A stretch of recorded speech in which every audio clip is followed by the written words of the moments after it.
Halo teman-teman, kita ketemu lagi. Nah, ini part kedua dari proses penyesuaian. Oke, sekarang saya akan ngejelasin 3 penyesuaian. Kalau tadi satu part cukup panjang, itu adalah hanya untuk 2 penyesuaian. Nah, sekarang kayaknya akan jauh lebih pendek, tapi kita akan membahas 3 penyesuaian ya teman-teman. Nah, terus habis itu nanti kayaknya saya akan kasih contoh sedikit ya, contoh sedikit. Sama nanti saya akan bikin satu part lagi, akan ada 3 part, dan satu part itu adalah dari buku. Oke? Nah, sekarang kita akan ngomongin mengenai penyesuaian beban ditangguhkan. Oke? Beban yang ditangguhkan.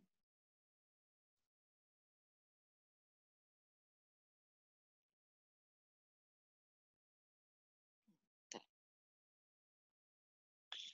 sebentar. Oh, beban yang ditangguhkan. Nah, beban yang ditangguhkan apa sih? Beban yang ditangguhkan adalah beban yang sudah terjadi pada periode akuntansi atau pada periode tersebut mungkin hitungan bulan atau hitungan semi-annual, quarter, atau annual gitu ya.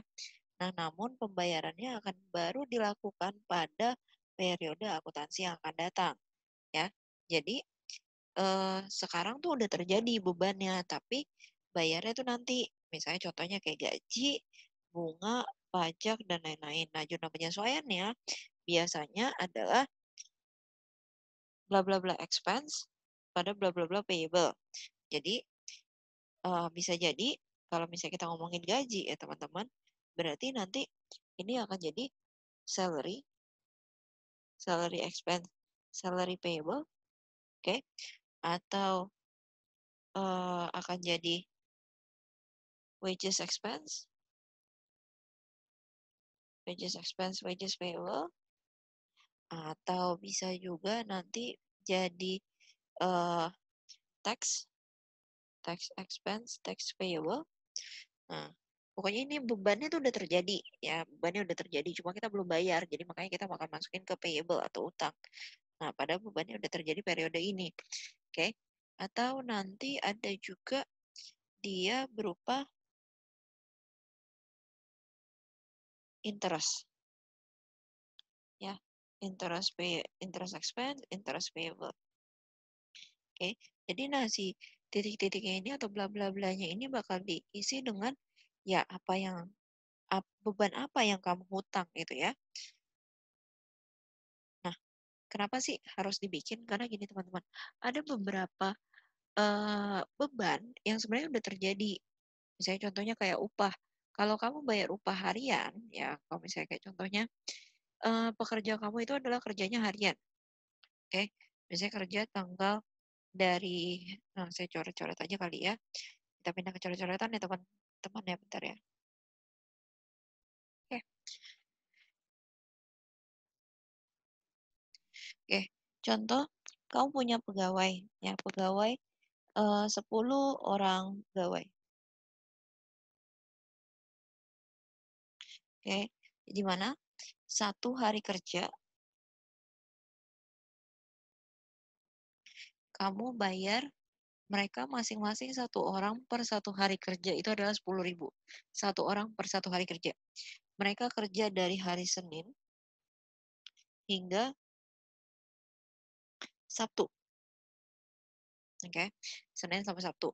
Dan kamu akan bayar mereka di hari Sabtu. Oke, misalnya tanggal 26 Desember itu adalah di hari Sabtu. Oke. Nah, berarti asumsi nih ya, kan satu orang satu hari kerja 10.000. Mereka kerja itu 6 hari. Kali 10 karyawan, kali 10.000. Oke, mereka akan kamu bayar 600.000 per akhir uh, minggu gitu ya. Berarti nanti di tanggal 26 kamu akan bayar mereka 600.000 untuk si 10 karyawan ini. Nah, terus tanggal 27. 27 ini kan berarti hari Minggu kan? Oke, Minggu.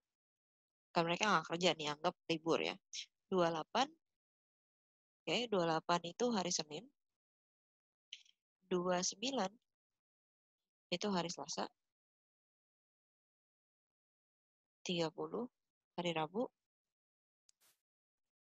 31 itu hari Kamis. Nah, tanggal 1 Januari, ya 1 Januari itu hari Jumat, tanggal 2 Januari, oke di sini 2 Januari itu hari Sabtu. Nah, kau bayar mereka itu adalah di hari ini. Terakhir pembayaran, ini mereka nggak kerja, mereka kerja, kerja, kerja, kerja, kerja, kerja. Nah, tapi balik lagi yang seperti tadi saya bilang, ini adalah di tahun yang berbeda. Oke, ini 1 tahun, ya. Ini adalah di tahun yang berbeda. Contohnya anggap aja kita ngambil ini 2020, ini 2021. Oke. Nah, hanya beda di hari Kamis dan hari Jumat. Itu udah beda hari ya, teman-teman. Jadi, kamu hari Senin, Selasa, Rabu, Kamis itu adalah udah terjadi. 4 hari ini, sorry berarti saya ngambil angkanya di sini 2021.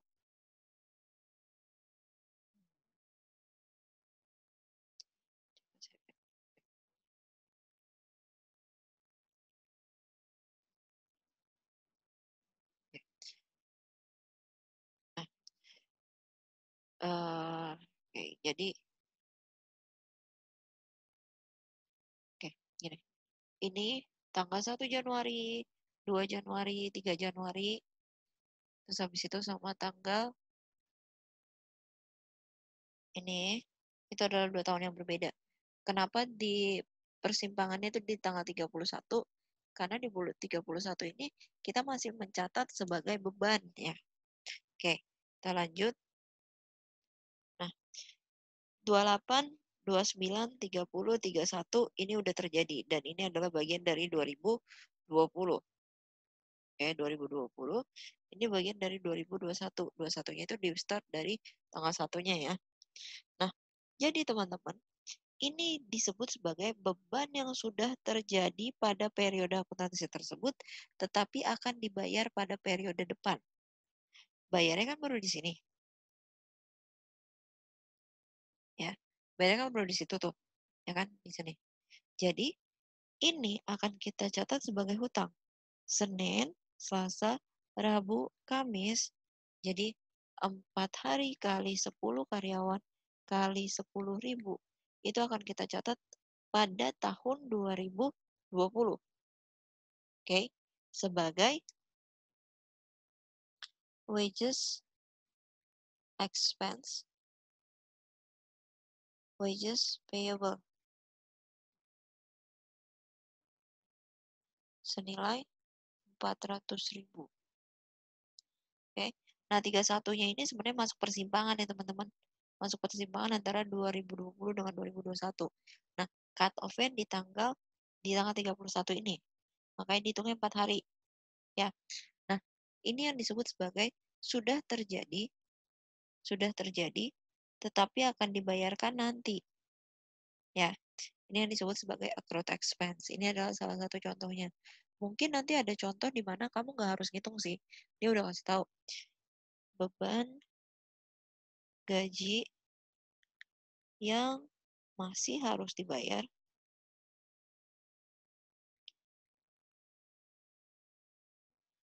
RP sekian. Nah, masih harus dibayar berarti dia udah terjadi nih di tahun ini, tapi bayarnya nanti di tahun depan. Gitu ya. Dia terjadi di tahun 2020, tapi dibayarnya 2021. Masih harus dibayar kan? Oke, itu yang termasuk ke dalam accrued. Accrued itu jurnalnya cuma satu. Atasnya expense, bawahnya payable. Udah, itu doang. Gampang. Ya, untuk yang ini nggak terlalu ribet. Nanti kita akan coba lihat contohnya bagaimana. Oke, nah coba saya balik lagi ke slide-nya ya teman-teman. Oke, kita udah balik ke slide. Kita lihat next gimana. Nah, di sini perusahaan memiliki 3 karyawan. Ini contoh yang tadi. Dia punya tiga karyawan, di mana perusahaan akan membayar upah mereka setiap hari Jumat. Oke, dengan total 500.000 untuk 5 hari kerja. Berarti 500.000 untuk 5 hari kerja. bagi 5, satu hari kerjanya 100.000. Nah, masing-masing pegawai dapatnya segitu. Jadi dia akan bayar 500 eh, 500 kali 3 gitu ya. Dengan total pembayaran maksudnya total pembayaran satu orang gitu ya. Buatlah jurnal penyesuaian untuk karyawan di atas. Nah, terus habis itu tanggal 31 Desember itu di hari Selasa. Nah, berarti asumsinya mereka kerja dari hari Senin sampai hari Jumat doang. Sabtu Minggu mereka nggak kerja. Nah, 31 Desember itu di hari Selasa. Berarti hanya akan ada beban atas Senin sama Selasa. Oke, jadi hitungannya 2 hari kali 100.000 kali 3 karyawan. 600.000. Oke, nah ini adalah hitung-hitungannya. Jadi dia ngutang 600.000. Oke, nah sekarang kita lihat bagaimana jurnalnya. Nah, seperti yang tadi 600.000. Oke, nah wages and salaries expense, wages and salary expense. Kalau untuk jurnal ini, akunnya nanti kamu tinggal lihat aja yang tertera dalam apa namanya, dalam chart of account kamu apa? Apakah salary ataukah wages? Karena kalau misalnya upah harian kayak gini, apa sih bedanya antara wages dengan salary? Oke, kalau wages itu dia upah harian, oke, upah. Jadi ada rate hariannya, ya. Kalau misalnya salary, biasanya dia adalah berupa bulanan. Jadi dia nggak ada upah harian. Jadi bulanan kayak misalnya karyawan 1 bulan dibayar 3 juta, ya udah berarti dia termasuknya salary. Tapi kalau misalnya 1 hari dibayarnya 200.000, oke, per hari kerja. Kalau misalnya dia nggak masuk 1 hari, berarti akan dipotong 200.000, itu akan masuk wages.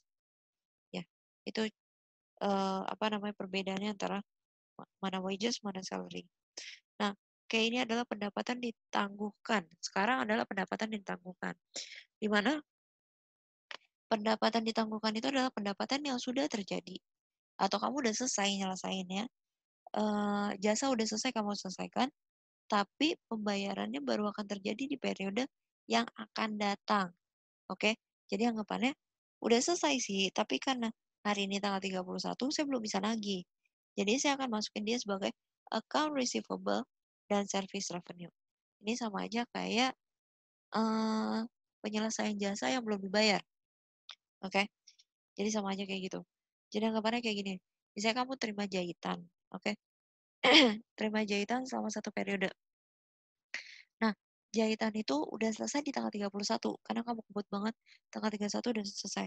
Tapi karena si customer-nya itu ternyata lagi keluar kota, atau dia lagi tidak ada di rumah, sehingga kamu nggak bisa nagih ke dia. Jadi akhirnya, kamu harus mencatat sebagai account receivable sama service revenue. Oke. Nah, ini contohnya teman-teman, perusahaan sudah menyelesaikan pekerjaannya senilai 750, tetapi perusahaan baru akan menerima pembayaran pada kemudian hari.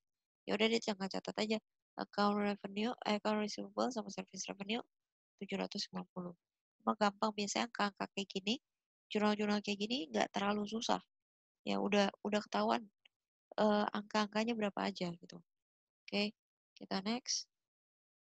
Penyusutan aset tetap.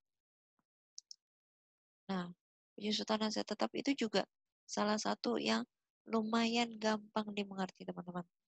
Karena sekarang kamu belum diajarin bagaimana cara ngitung depresiasi sendiri. Kalau nanti kamu sudah disuruh hitung depresiasi sendiri, kamu baru akan agak ribet. Tapi kalau sekarang, kamu hanya perlu tahu penyusutan itu apa. Jadi gini, aset tetap itu atau aset yang dimiliki sama si perusahaan dan bisa digunakan lebih dari 1 tahun, biasanya nilainya itu akan menurun setiap periodenya. Misalnya contohnya beli mobil. Mobil itu dibeli dengan harga 200 juta. Tapi kan ketika apa namanya istilahnya ketika sering berjalan waktu pasti harga mobil itu turun. Oke. Nah, itu yang disebut sebagai penyusutan atau depresiasi, ya. Penyusutan atau depreciation atau depresiasi. Nah, aset tetap yang dimiliki oleh perusahaan harus disusutkan karena adanya pengurangan masa manfaat dan nilai dari aset tetap tersebut. Contoh aset tetap yaitu peralatan, mesin, kendaraan, gedung, laptop, handphone, dan lain sebagainya. Nah, semua aset harus didepresiasi, kecuali tanah ya teman-teman. Tanah tidak pernah didepresiasi.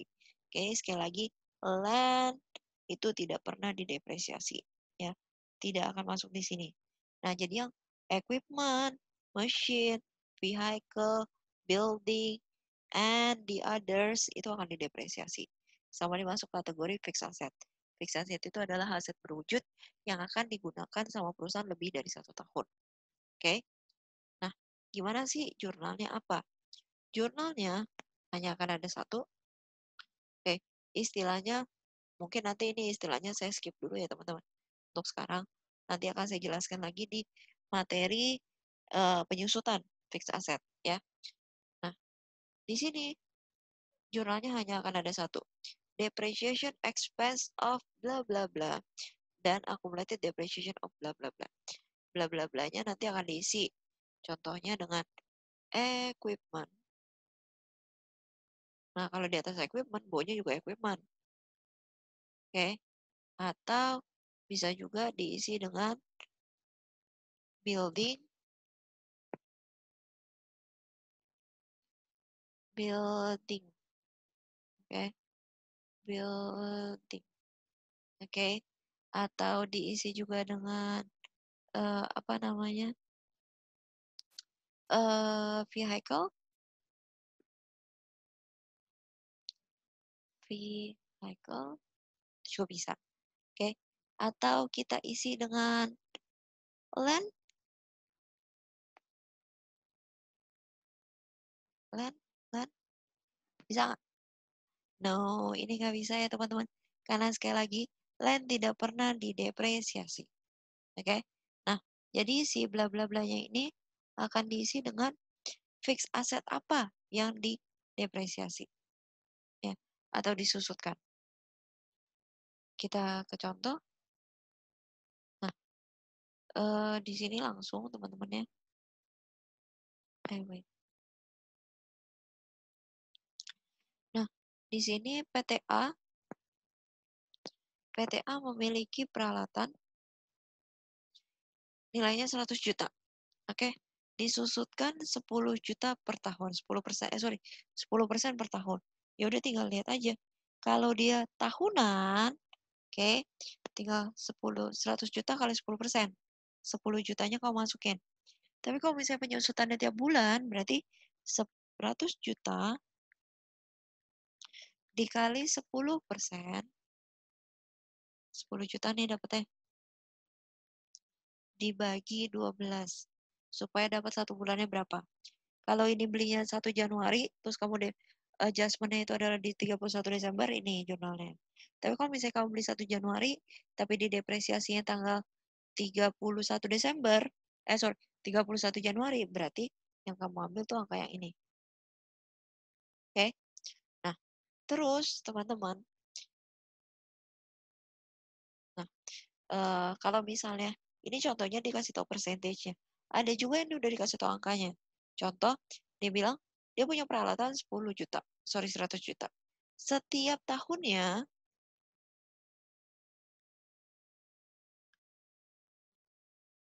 didepresiasi 10 juta. Ya udah kamu tinggal ambil angka ini aja. Kalau di tahunan kamu tinggal ngambil kayak gini sama. Tapi kalau misalnya dia bulanan ya udah tinggal bagi 12. Nah, kalau misalnya ternyata dia semi annual, berarti dibagi 12 dikali 6. Oke. Ini intinya kalau dikasih percentage itu biasanya per tahun. Oke, kecuali dinyatakan berbeda. Misalnya kayak dikasih percentage tapi dibilang setiap bulannya. Nah, berarti itu bulan. Tapi kalau nggak dikasih keterangan berarti itu tahun ya teman-teman. Oke. Nah, depresiasi masih termasuk gampang ya guys. Tinggal kamu apa ya istilahnya tinggal kamu bikin aja jurnal kayak gini. Jurnal tidak akan berbeda. Ya, sama Jurnalnya akan selalu sama, depreciation expense sama accumulated depreciation. Oke. Nah, sekarang kita lanjut teman-teman. Kita ke contoh soal ya. Oke.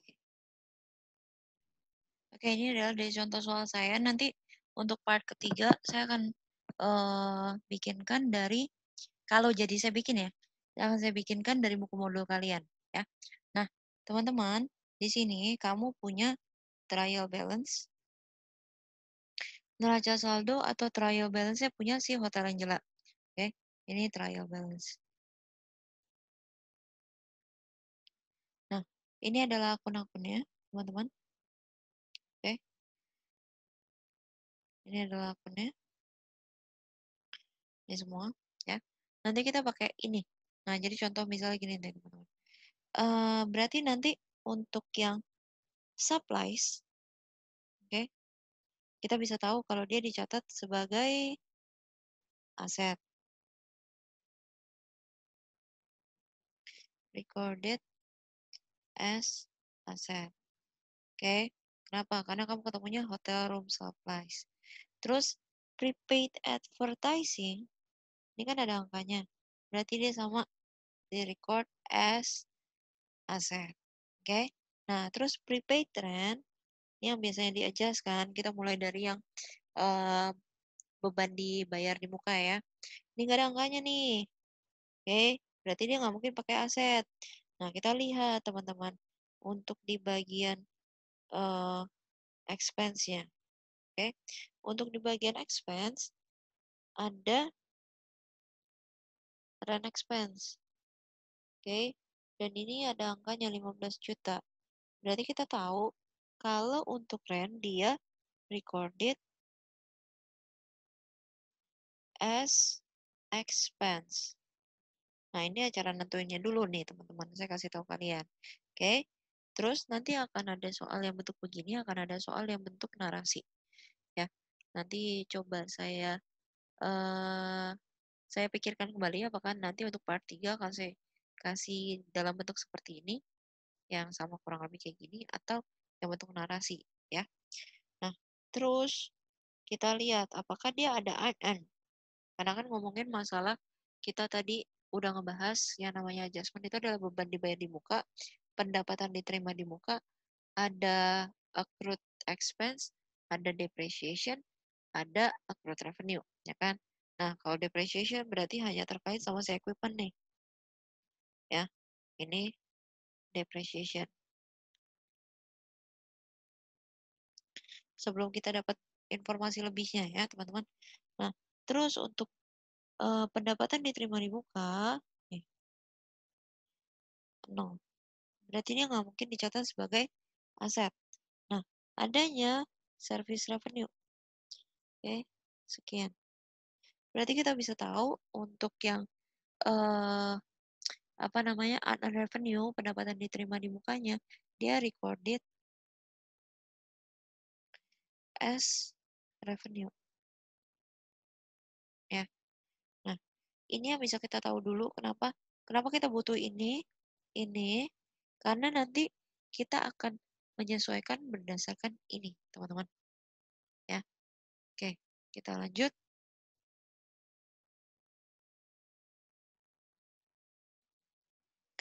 Nah, dia bilang perlengkapan, ya, di sini dibilang nih, perlengkapan kamar hotel yang masih tersedia di gudang adalah 2.435.300. Oke, tadi perlengkapan, sorry, bukan perlengkapan, supplies,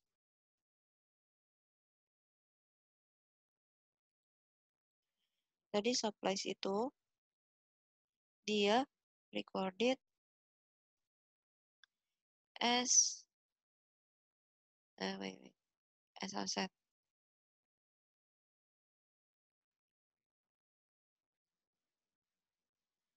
Oke, nah berarti yang akan diambil adalah nilai yang sudah dipakai, ya. Nah, dia punya nilai di TB. Terus ini adalah nilai sisanya. Oke, sisa. Berarti kita mau cari dong berapa yang dipakai, ya kan? Berarti tinggal dikurang aja. TB dikurang sisa sama dengan dipakai. Oke? Atau nilai di TB dikurang sama berapa yang sudah yang sisa. Itu ada yang ini nih. Itu adalah berapa yang dipakai selama satu periode tersebut. Oke? Terus sewa. Nah, berarti kita coba lihat dulu ya, teman-teman. Supaya kalian nggak bingung, kita coba intip-intip jawabannya satu-satu. Ya.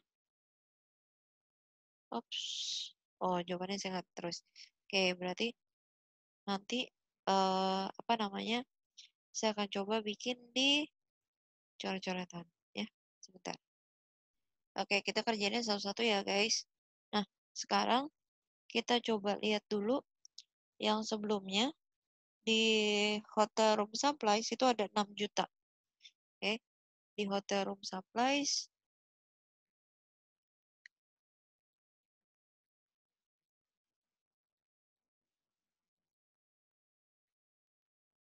ada 6 juta. Sisa itu adalah 2.435.300. 35.300. Kayaknya agak gak enak ya lihatnya. Ya benar, 300. Oke, berarti kita kurangin nih ya. Itu manual deh. 7, 9, 4, 9, 6, 9, 5. Terus ini 5, 5 kurang 2, 3. Oke. Nah, nanti coba di make sure ya jawabannya ya. Benar apa enggak ya. Oke. Sebentar, sambil saya hitungkan dengan kalkulator ya guys. Dibalik dari uh, coret-coretan ini. Oke, benar. Dan saya make sure. Nah, kan dia bilang, kan tadi kita udah lihat kalau misalnya uh, room supplies ini akan dicatat sebagai aset. Ya, jadi dicatat sebagai aset. Nah, berarti tadi kan seperti yang saya bilang, berarti expense akan muncul di atas nih. Ya, expense akan muncul di atas. Supplies expense ada supplies. Senilai 3.564.700. Kenapa? Karena 3.564 ini adalah yang sudah terpakai. Oke? Nah, ini adalah yang pertama, yang A. Ya. Nanti kalian catat sendiri ya, karena saya akan ngejelasin satu-satu dan saya akan hapus ini. Oke? Oke. Nah, kita balik lagi ke si slide-nya. Ya. Oke, di sini dibilang, yang kedua, dibilang sewa dibayarkan pada tanggal 1 Februari untuk 2 tahun. Ya, pada tanggal 1 Februari untuk 2 tahun. Nah, sekarang kita pindah ke oret-oretan. Oke, ini adalah keterangannya teman-teman. Sewa dipakai, dibayar, bayar tanggal 1 Februari untuk 2 tahun atau 24 bulan. Recorded tax expense, kamu lihat lagi yang tadi nominalnya adalah 15 juta. Nah, kita asumsi sekarang bikin tanggal 31 Desember. Dan teman-teman, sorry tadi saya lupa ketinggalan. Kalau yang namanya adjustment pasti dibikinnya adalah akhir periode. Kalau nggak tanggal 30, tanggal 31. Atau Februari itu tanggal 28 atau tanggal 29. Ya, kalau di akhir periode benar-benar 1 tahun. 1 tahun berarti nanti akan adanya di 31 Desember. Nah, di sini berarti kita akan lihat, oke, karena recorded as expense, berarti yang akan di-adjust adalah yang belum dipakai.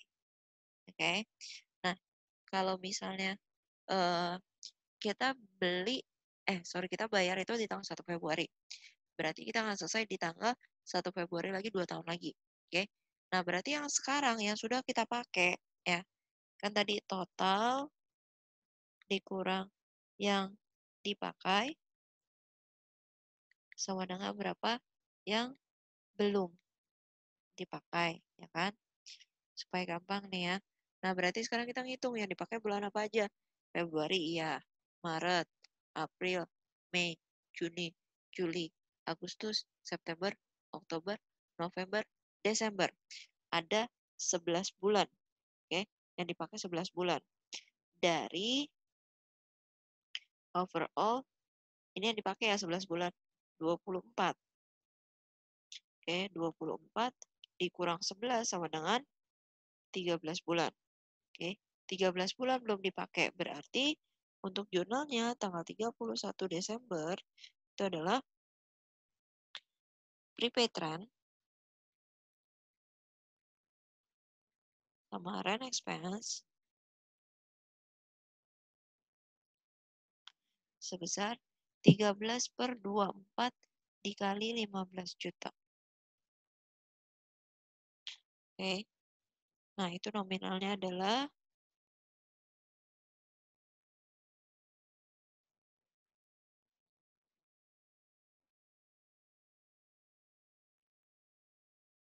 8.125.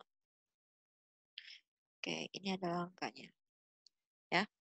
Nah, sekarang kita coba kerjakan yang ketiga, ini yang kedua nih ya. Oke, sekarang kita balik lagi ke soalnya.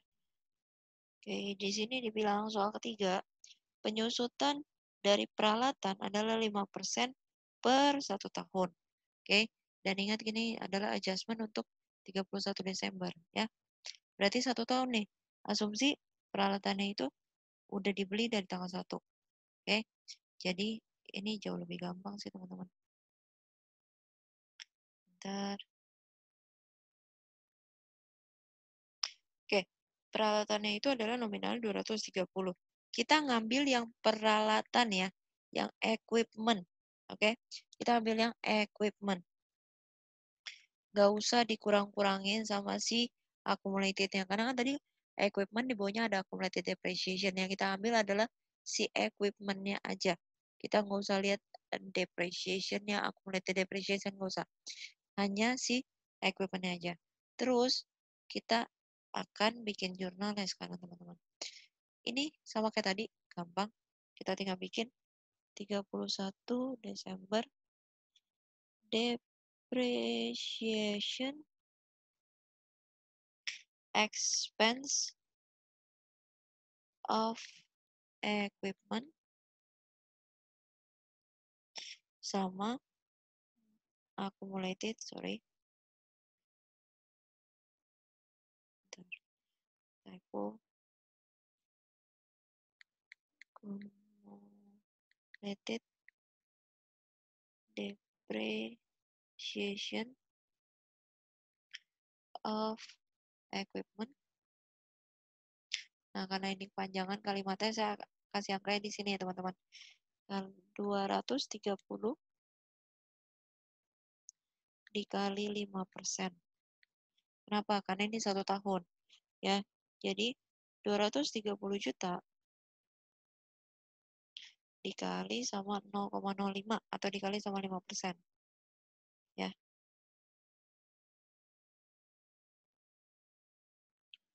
dapatnya adalah 11.500.000. Oke, jadi di sini nih 11.500.000. Nah, ini untuk yang depreciation, jadi masih gampang. Oke, kita lanjut teman-teman. Oke, sekarang kita di nomor 4. Tadi itu nomor 3 ya untuk yang depreciation.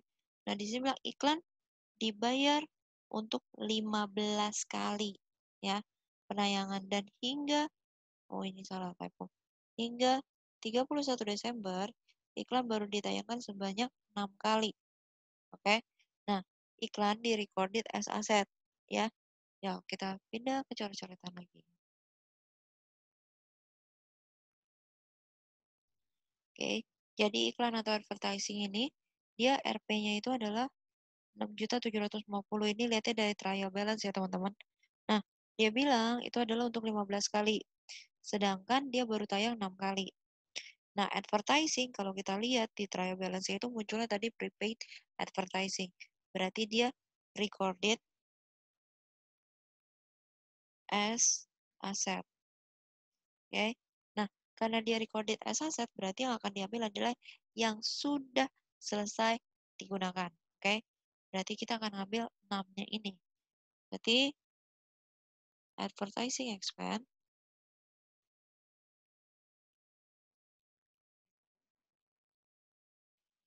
prepaid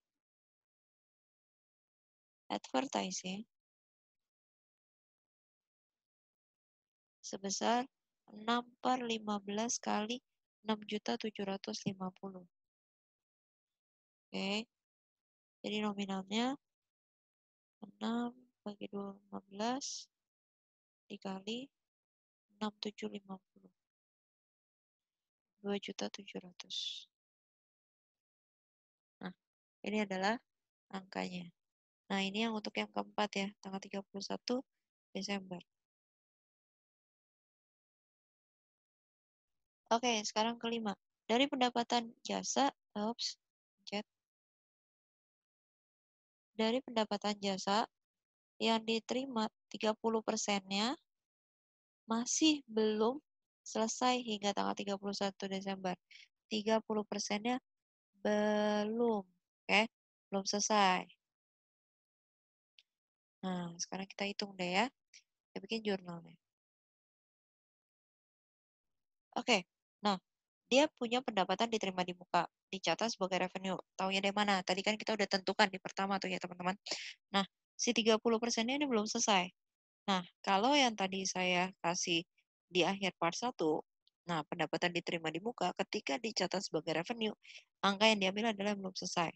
Jadi tinggal ambil aja 30% dari total pendapatannya. Nah, sekarang kita lihat pendapatannya berapa. Ada di trial balance yang tadi, total pendapatannya itu adalah 110.500. Oke, 110.500. Jadi total service revenue itu adalah 110.500. Nah, di mana ini 30%-nya belum selesai. Nah, sekarang kita akan bikin adjustment-nya. 31 Desember. Akan muncul unearned revenue pada service revenue. Oh, sorry. Terbalik, teman-teman. Terbalik. Karena ini dicatat sebagai revenue ya, teman-teman. Jadi service revenue-nya di atas. Service revenue, unearned revenue,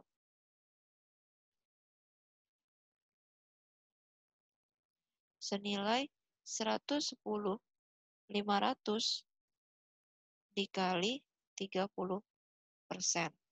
Oke. 110.500 dikali 0,3 atau 3%. 30%. 33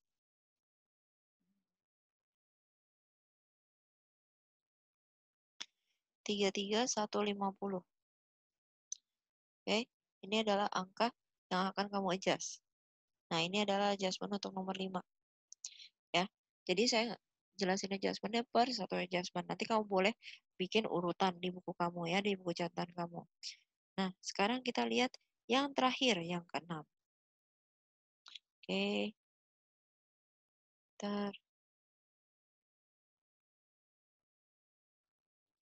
Oke. Nah, yang terakhir keenam, gaji yang masih harus dibayarkan pada tanggal 31 Desember adalah 2.500.000. Mana gampang. Tinggal kita pindah ya. Oke, dia bilang soal keenam itu gaji yang masih harus dibayar pada tanggal 31 Desember atau belum dibayar pada tanggal 31 Desember itu adalah 2.500.000. Ya udah kita tinggal bikin aja jurnalnya. 31 Desember itu adalah karena ini ngomongin gaji ya, bukan upah. Berarti kita pakai salary. Salary expense, salary payable sebesar 2.500.000. Selesai, gampang kan teman-teman? Nah, ini adalah untuk yang contoh soal dari yang saya berikan. Nah, nanti rencananya belum tahu realisasi apa enggak, saya akan ngasih satu part lagi tapi khusus untuk latihan aja. Sepertinya karena di bagian sini udah latihan dengan menggunakan trial balance, rencananya nanti di part 3 antara saya ngambil dari buku modul kalian atau saya akan pakai soal saya sendiri tapi soalnya bentuknya narasi. Ya, tidak bentuk trial balance kayak tadi. Supaya kalian bisa membayangkan ketika tingkat kesulitannya itu saya tambah kayak gimana kalau adjustment. Ya, nah jadi part ini kita selesaikan dulu sampai di sini ya teman-teman. Jadi nanti jika ada pertanyaan boleh kalian tanyakan by forum atau bisa kalian tanyakan di VidCon atau boleh juga kalian tanyakan di komen di bawah ya. Oke, terima kasih teman-teman untuk perhatiannya. Semoga informasi dari saya membantu kalian untuk dalam proses belajar ya. Tetap semangat walaupun kita kuliahnya online, walaupun kita belajarnya hanya secara online. Oke, bye-bye. See you guys.